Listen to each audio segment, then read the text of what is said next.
Hello my dear students, welcome to Taran sir classes. आज आपके लिए लेकर आया हूँ क्लास 11th की साइकोलॉजी बुक से चैप्टर नंबर 1 जो कि पेंडिंग रह गया था। उसके कुछ बड़े important multiple choice question discuss करने वाला हूँ आपके साथ।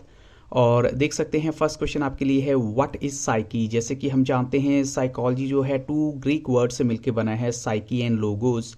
तो यहाँ साइकी का आपको एग्जैक्ट मीनिंग बताना है। ऑप्शंस आपके सामने गिवन हैं, थॉट, थिंकिंग, रिमेंबरिंग या फिर soul.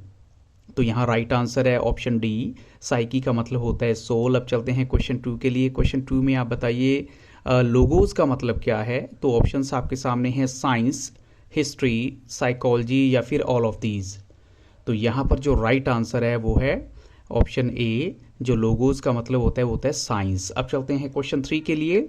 When we say that experiences are internal to experiencing person, what it is called।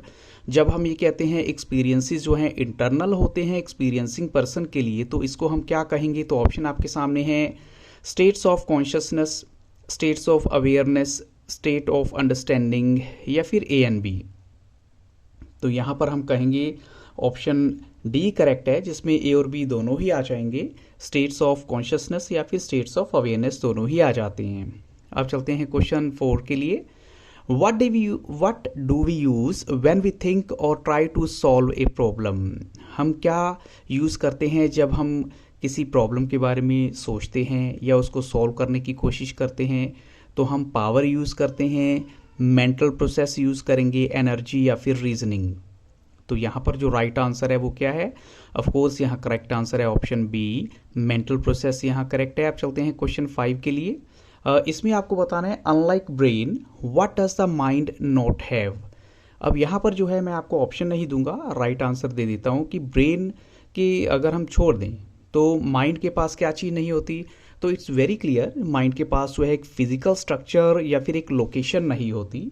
तो यहाँ राइट आंसर मैंने ऑलरेडी मेंशन किया हुआ है। अब चलते हैं क्वेश्चन 6 के लिए। What is true about experiences. अब आपको एक्सपीरियंसेस के बारे में जो ट्रू है वो बात बतानी है। तो ऑप्शन आपके सामने है, experiences are objective in nature या फिर हम कहें experiences are subjective in nature, experiences या experiences are useful in nature. तो हम यहाँ पर कह सकते हैं सभी ऑप्शंस को देखने के बाद, जैसे कि experiences are objective, subjective, useful या नॉट यूजफुल। लेकिन यहाँ करेक्ट आंसर है सब्जेक्टिव इन नेचर। उसका रीज़न क्या है कि किसी दूसरे पर्सन के एक्सपीरियंसेस को हम अनुभव नहीं कर सकते। ये तो वही पर्सन जो एक्सपीरियंस कर रहा है उन एक्सपीरियंसेस को, तो वही जानता है बेटर। तो इसलिए ऑप्शन यहाँ पर है ऑप्शन बी। अब चलते हैं क्वेश्चन 7 के लिए। What are behaviours. तो बिहेवियर्स क्या होते हैं। ऑप्शंस आपके सामने है, responses, reactions we make, activities we engage in या ऑल ऑफ दीज। तो यहाँ पर हम कहेंगे बिहेवियर्स का जो मतलब है वो सारे के सारे ऑप्शंस ही करेक्ट हैं।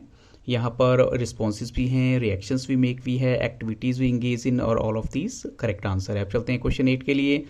What is true about behaviours. यहाँ पर बिहेवियर के बारे में कौन सी बात सही है। तो ऑप्शन आपके सामने है, behaviours may be simple, may be complex, may be short, may be enduring या फिर ऑल ऑफ दीज। तो यहाँ पर बी राइट आंसर है, ऑल ऑफ दीज, क्योंकि सारी की सारी बातें बिहेवियर्स को लेकर हम कह सकते हैं करेक्ट हैं। अब चलते हैं क्वेश्चन 9 के लिए।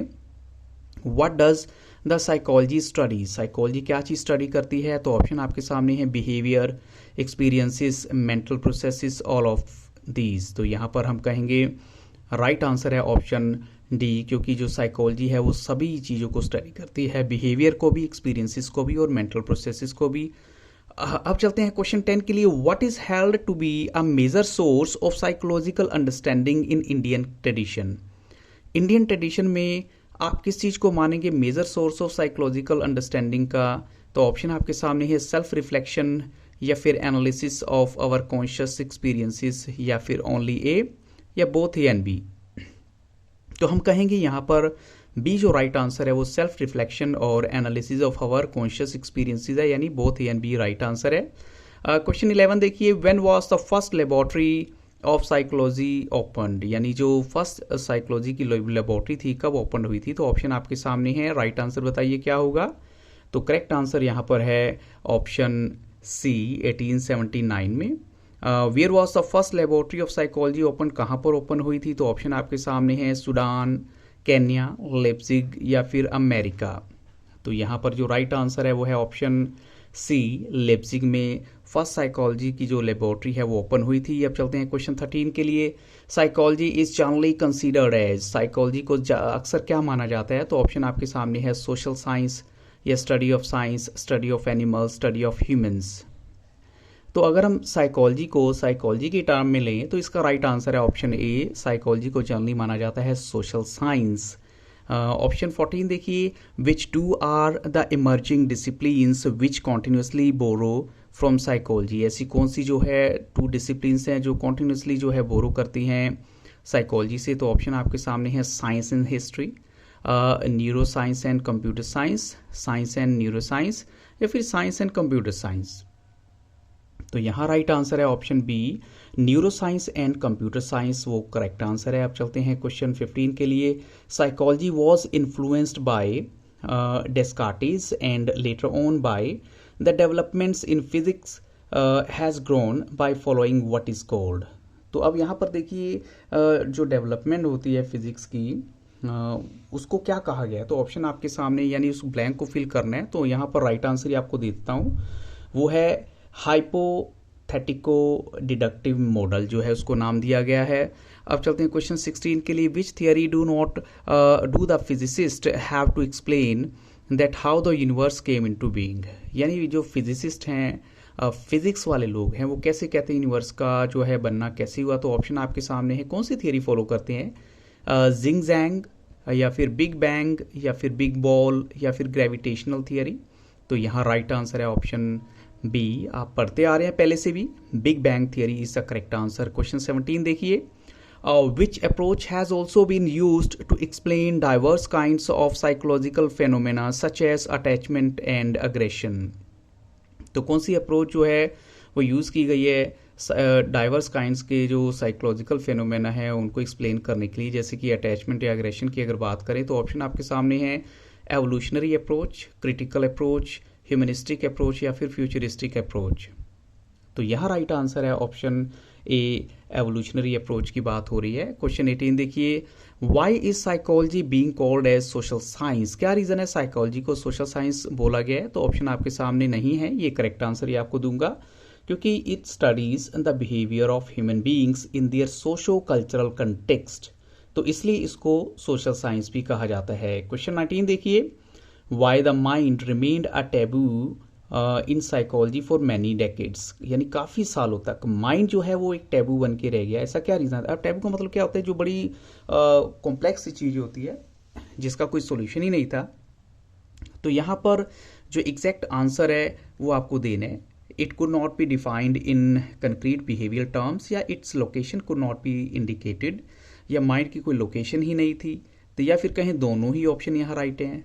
तो हम कहेंगे यहाँ पर करेक्ट आंसर है ऑप्शन सी, जिसमें दोनों ही जो है आ जाएंगे, ए और बी।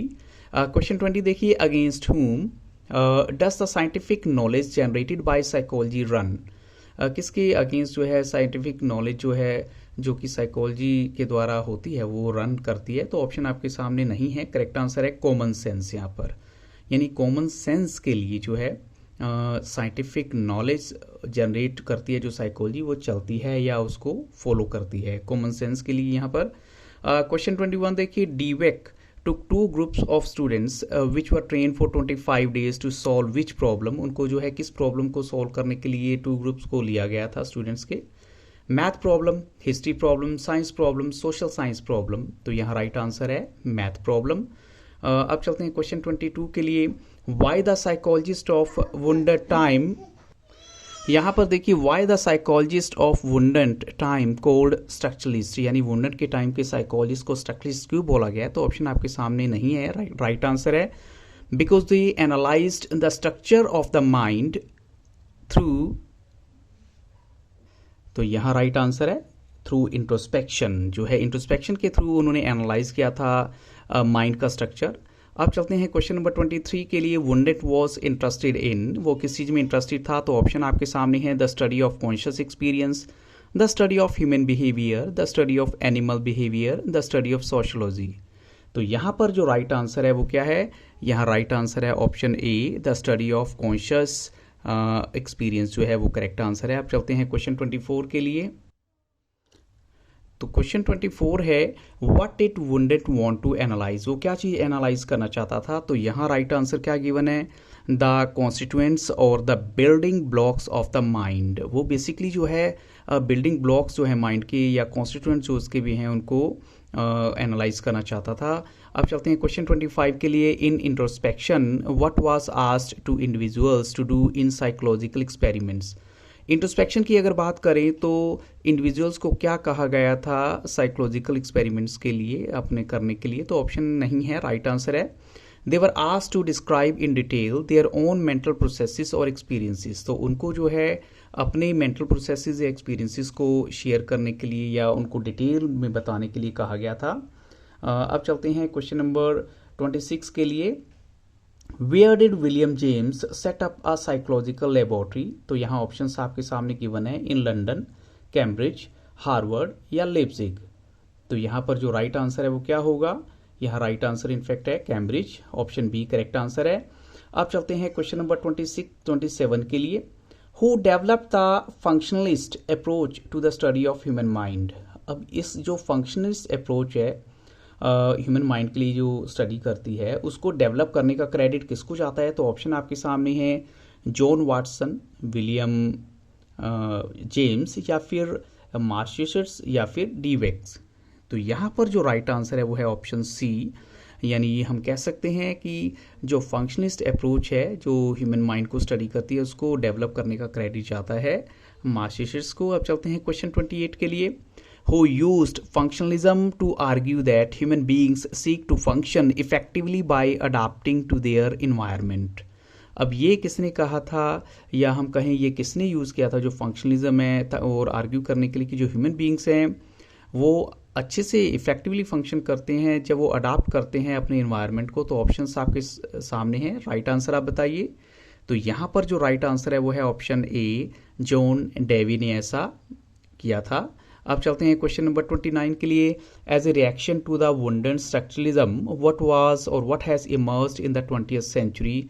अगर वुंडेंट के स्ट्रक्चरलिज्म के रिएक्शन की बात करें तो वहाँ पर क्या चीज़ है 20th सेंचुरी में डेवलप हुई। तो ऑप्शन नहीं है, राइट आंसर है जिस्टाल्ट साइकोलॉजी इन जर्मनी। हम कहेंगे वुंडेंट के स्ट्रक्चरलिज्म के रिएक्शन में जिस्टाल्ट साइकोलॉजी आई थी जर्मनी में। क्वेश्चन 30 देखिए। जिस्टाल्ट साइकोलॉजी मेनली फोकस्ड ऑन, यानी इसका मेन फोकस किस पे रहता है। तो ऑप्शंस नहीं है, राइट आंसर है the organisation of perceptual experiences, यानी जो परसेप्चुअल एक्सपीरियंसेस है जो हम परसीव करते हैं उनको ऑर्गेनाइज करना। अब चलते हैं क्वेश्चन 31 के लिए। Around 1910 who rejected the idea of mind and consciousness as subject matter of psychology.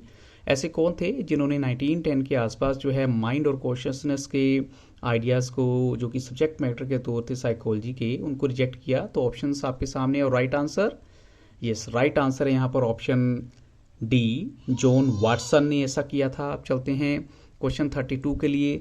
John Watson was greatly influenced by the psychologist like, वो किन साइकोलॉजिस्ट से ज़्यादा इम्प्रेस था। तो यहाँ राइट आंसर सीधा गिवन है इवान पेवलोव से, उनकी क्लासिकल कंडीशनिंग थियरी से बहुत इम्प्रेस था वो।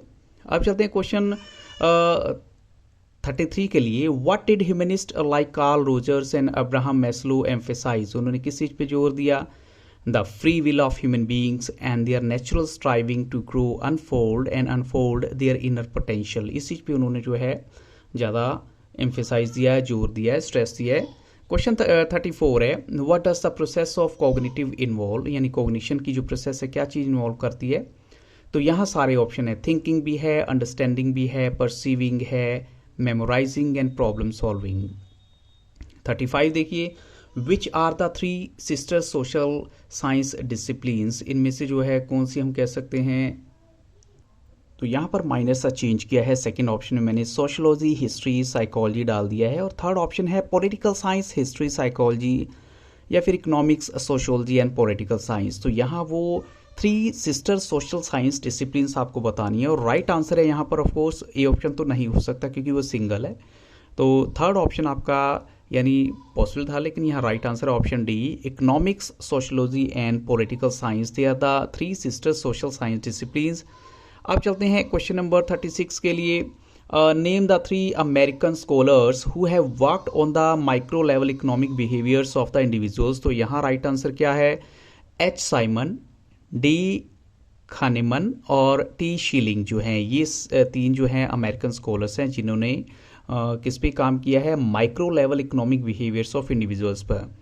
क्वेश्चन 37 देखिए, any feedback that contradicts our opinion about ourselves is rejected because we engage in what is called। क्योंकि हम किसी चीज़ में इन्वॉल्व होते हैं, इसलिए कई बार क्या होता है, हमारा जो फीडबैक किसी भी तरह का जो कॉन्ट्राडिक्ट करता है हमारे ही ओपिनियन को, हमारे ही बारे में, वो रिजेक्ट हो जाता है। उसका रीज़न क्या है उसके पीछे?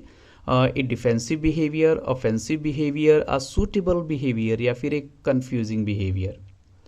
तो यहाँ पर हम कहेंगे राइट आंसर है ऑप्शन ए डिफेंसिव बिहेवियर की वजह से क्या होता है, कई बार हमारे अपने ही ओपिनियंस अपने बारे में ही कॉन्ट्राडिक्ट कर जाते हैं हमारे फीडबैक को लेकर, और ये वाली प्रॉब्लम आती है, लेकिन उसको हम नाम जो देते हैं वो है डिफेंसिव बिहेवियर। तो ये कुछ क्वेश्चन थे जो मैंने आपके साथ डिस्कस किया। I hope so these questions will help you lot. अगर अच्छे लगे हों तो वीडियो को लाइक ज़रूर कीजिएगा और अपना जो भी आपका ओपिनियन होगा ज़रूर बताइएगा। Thank you very much and have very nice day.